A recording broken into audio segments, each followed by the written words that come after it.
جتنا بڑا سیلاب آیا اسی طرح کی تاریخی خدمت پنجاب حکومت نے اپنے عوام کی پنجاب کے پاس جو خزانہ ہے وہ سب آپ کی امانت ہے، تو یہ کوئی احسان نہیں ہے آپ کے اوپر، یہ آپ کا قرض تھا مجھ پر، تقریباً 100 ارب روپیہ دینے جا رہے ہیں الحمدللہ، یہ بھی پنجاب نے اپنے وسائل سے کیا ہے، کسی سے کوئی پیسہ نہیں مانگا، یہ باہر کی دنیا کی بیرون ملک کے سامنے دنیا کے سامنے میں نے ہاتھ نہیں پھیلائے، کسی سے میں نے کوئی مدد نہیں مانگی، وہ پیسہ جو پنجاب کے پاس ہے اگر وہ پنجاب کی عوام کے کام نہیں آیا تو اس پیسے کا میں نے اور کیا کرنا ہے؟ سیلاب متاثرین کی مدد کے لیے رونا دھونا کیا نہ دنیا کے سامنے ہاتھ پھیلایا۔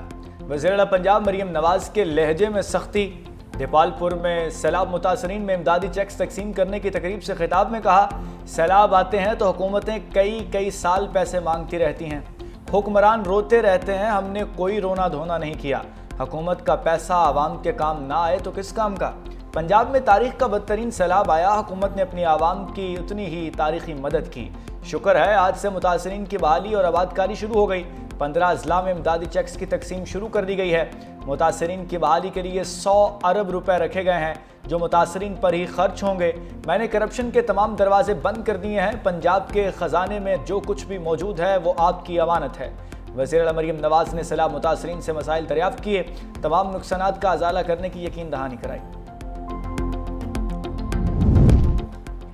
پاک افغان سرحد پر تالے، کشیدگی کے باعث سرخم تجارتی گزرگاہیں نویں روز بھی بند، سرحد کے دونوں طرف سامان سے بھرے ہزاروں ٹرک اور کنٹینرز پھنس گئے، پاکستان نے افغانستان، ایران اور روس کے ساتھ نیا بارٹر ٹریڈ فریم ورک متعارف کروا دیا، وزارت تجارت نے business to business barter trade mechanism میں ترامیم کا نوٹیفیکیشن جاری کر دیا، بارٹر ٹریڈ کے لیے مختلف شرائط میں نرمی، نجی اداروں کو کنسورشیم بنانے کی اجازت، بارٹر ٹریڈ کے لین دین کا دورانیہ 90 سے بڑھا کر 120 روز کر دیا، اقدامات سے بارٹر ٹریڈ میکنزم کو زیادہ عملی اور کاروبار دوست بنایا جا سکے گا۔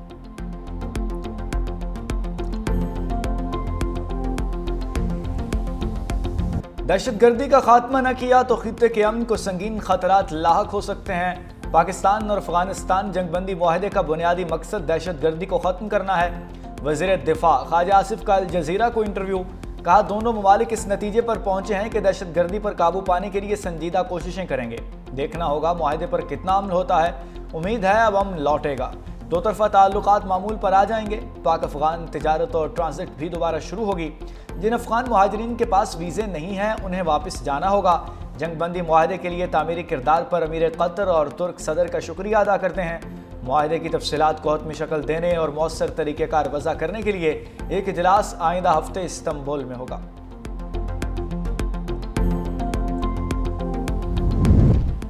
سعودی عرب کا پاکستان اور افغانستان کے درمیان جنگ بندی معاہدے کا خیر مقدم، کہا کہ جنگ بندی اور امن کے قیام کا معاہدہ خوش آئند ہے، خطے میں امن و استحکام کے فروغ کی تمام کوششوں کی حمایت کرتے ہیں، پاکستان اور افغانستان کے برادر عوام کی خوشحالی اور سلامتی کے لیے پرعزم ہیں، سعودی وزارت خارجہ کی قطر اور ترکیہ کی تعمیری سفارتی کردار کی بھی تعریف، امید ظاہر کی مثبت پیش رفت سرحدی کشیدگی کے خاتمے کا باعث بنے گی۔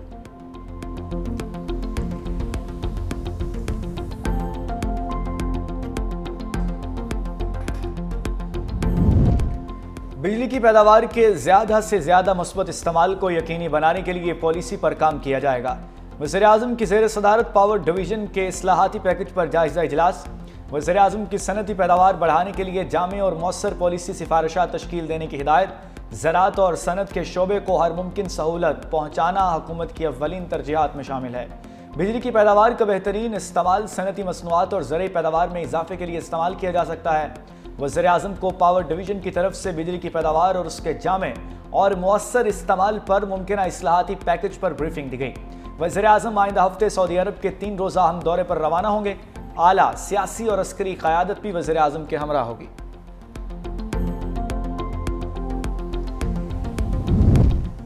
مسلسل عدم پیشی پر علیمہ خان کے ناقابل ضمانت وارنٹ گرفتاری جاری، راولپنڈی کی انسداد دہشت گردی عدالت کا علیمہ خان کو گرفتار کر کے پیش کرنے کا حکم، عدالت نے علیمہ خان کے ضامن کے بھی ناقابل ضمانت وارنٹ گرفتاری جاری کر دیے، مزید سماعت 22 اکتوبر تک ملتوی۔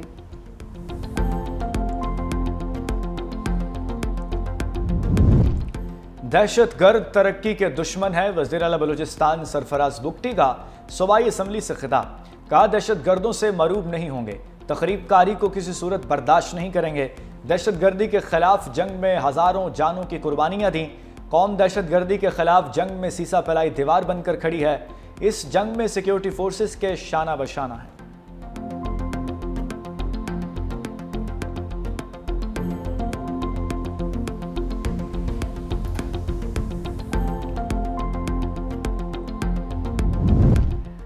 وکلا کی فل کورٹ کی استدعا ایسے ہے جیسے انوکھا لاٹلا کھیلن کو مانگے چاند۔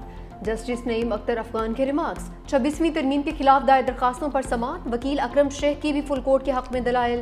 کہا 26ویں آئینی ترمیم ایک متنازع ترمیم ہے۔ کسی ڈکٹیٹر نے بھی آئین میں اتنا ڈینٹ نہیں ڈالا جتنا اس ترمیم نے ڈالا ہے۔ یہ معاملہ فل کورٹ کا ہے، 8 ججز اس کیس کو نہیں سن سکتے۔ ترمیم سے پہلے اور بعد میں تمام ججز کو فل کورٹ کا حصہ بنایا جائے۔ جسٹس امین الدین خان نے استفسار کیا، کیا یہ بینچ فل کورٹ آرڈر کا کیسے پاس کر سکتا ہے؟ جسٹس محمد علی مظہر نے کہا کہ اگر مفادات کا ٹکراؤ ہے تو فل کورٹ میں یہ مسئلہ کیسے حل ہوگا؟ جسٹس جمال خان مندخیل نے کہا کہ ہمیں سب سے پہلے بینچ کا فیصلہ کرنا ہوگا۔ وکیل شبہ رضا رضوی نے دلائل دیتے ہوئے کہا کہ یہ پاکستان کی عدلیہ کی آزادی کا معاملہ ہے، اس بینچ کو درد لینا پڑے گا۔ کیس کی سماعت کل 11:30 بجے تک ملتوی۔ شبہ رضا رضوی دلائل جاری رکھیں گے۔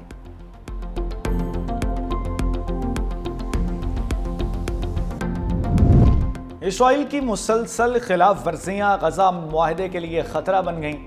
امریکی صدر معاہدہ بچانے کے لیے متحرک ہو گئے۔ ٹرمپ کے داماد جیرڈ کشنر اسرائیل پہنچ گئے۔ ٹرمپ کے خصوصی ایلچی برائے مشرق وسطیٰ اسٹیوٹ کوف ہمراہ امریکی نائب صدر جے ڈی وینس کل اسرائیل پہنچیں گے۔ امریکی صدر کے داماد کا کہنا ہے کہ حماس وعدوں پر عمل کر رہی ہے۔ غزہ جنگ بندی معاہدہ 100% کامیاب ہوگا۔ معاہدے کی ناکامی کے متحمل نہیں ہو سکتے۔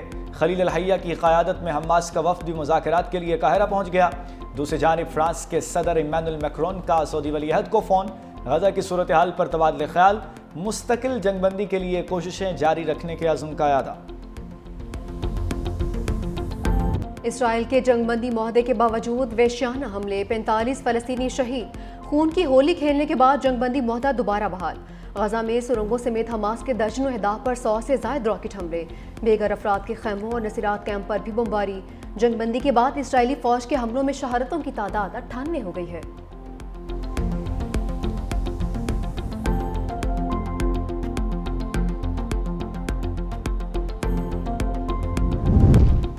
آزاد کشمیر میں حکومت سازی کا مجوزہ فارمولہ۔ پیپلز پارٹی کا آزاد کشمیر قانون ساز اسمبلی کے مختلف گروپس سے رابطوں کا فیصلہ۔ پیپلز پارٹی قیادت آزاد کشمیر کے مختلف گروپس کے ساتھ مجوزہ نئی حکومت سازی کے فارمولے پر بات کرے گی۔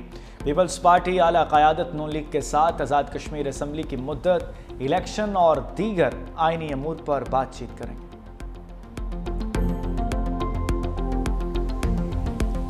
حکومت سندھ کا جو ہمیشہ لاسٹ ٹائم بھی 4000 روپے مقرر کی تھی، اس سے کیا ہوا کہ گندم کی کاشتکاری بڑھی تھی۔ اگر آپ اپنے کسان کو سپورٹ نہیں کرو گے تو اس کے بعد 2 چوائسز ہیں۔ اگر کسی چیز کا ریٹ صحیح نہیں ہوگا اور آپ کی ڈی اے پی مہنگی ہے، آپ کی کھاد مہنگی ہے، آپ کی سارے بیج ساری چیزیں مہنگی ہیں، تو وہ کیوں کسان جو ہے گندم لگائے گا؟ یہ مطالبہ کر رہے ہیں کہ جی 4200 روپے ریٹ مقرر کیا جائے تاکہ ہم جو ہے گندم ہمیں امپورٹ نہ کرنی پڑے اور آپ کا کسان خوشی کے ساتھ جو ہے وہ اس چیز کو جاری رکھے گا۔ سندھ حکومت کا گندم کی امدادی قیمت 4200 روپے من مقرر کرنے کا مطالبہ۔ سینئر وزیر شرجیل میمن کی B R T command and control centre کے دورے پر میڈیا سے گفتگو۔ کہا سپورٹ پرائس نہیں ملے گی تو کسان گندم کی کاشت نہیں کرے گا۔ کسانوں کو سبسڈی دینا ضروری ہے۔ کسان خوشحال ہوگا تو گندم امپورٹ کرنے کی ضرورت نہیں پڑے گی۔ مزید کہا رواں سال مزید بسیں لائی جائیں گی۔ وزیر اعلیٰ سندھ نے مزید 500 الیکٹرک بسوں کی منظوری بھی دے دی ہے۔ خواتین کے لیے پنک ٹیکسی سروس شروع کی جا رہی ہے۔ زیر تعلیم یا ملازمت پیشہ خواتین کو مفت پنک الیکٹرک اسکوٹی دیں گے۔ سینئر وزیر نے ہندو برادری کو دیوالی کی مبارکباد بھی دی۔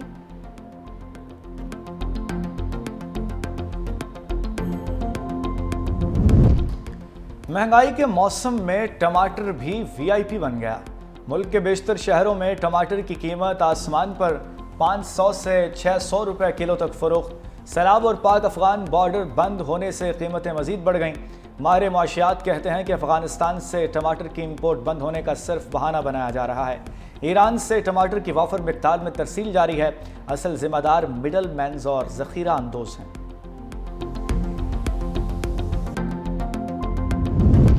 مقامی کرنسی میں قرضوں کے فروغ کے لیے اسٹیٹ بینک آف پاکستان اور انٹرنیشنل فائنانس کارپوریشن میں معاہدہ۔ گورنر اسٹیٹ بینک کہتے ہیں نجی شعبے کی ترقی پائیدار معاشی ترقی کے لیے ناگزیر ہے۔ آئی ایف سی کو کرنسی کے اتار چڑھاؤ سے تحفظ کے لیے ایس ٹی اے معاہدے کے تحت سہولت فراہم کی جائے گی۔ نائب صدر آئی ایف سی نے کہا کہ ترقی پذیر ممالک کے لیے مقامی کرنسی میں قرضوں کی فراہمی انتہائی اہم ہو چکی ہے۔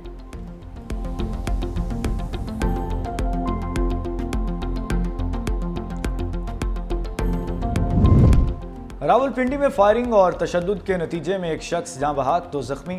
پولیس نے نون لیگ کے ایم پی اے چودھری نعیم اعجاز اور ان کے بھائیوں کے خلاف مقدمہ درج کر لیا۔ مقدمہ مقتول محمد حسنین کے بھائی اور سابق کونسلر محمد ثقلین کی مدعیت میں درج کیا گیا۔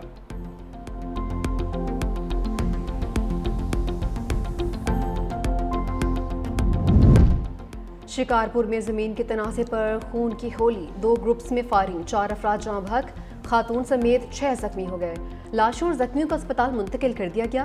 فائرنگ کا سلسلہ وقفے سے جاری، علاقے میں خوف و ہراس پھیل گیا۔ پولیس کی مزید نفری جائے وقوع پر پہنچ گئی۔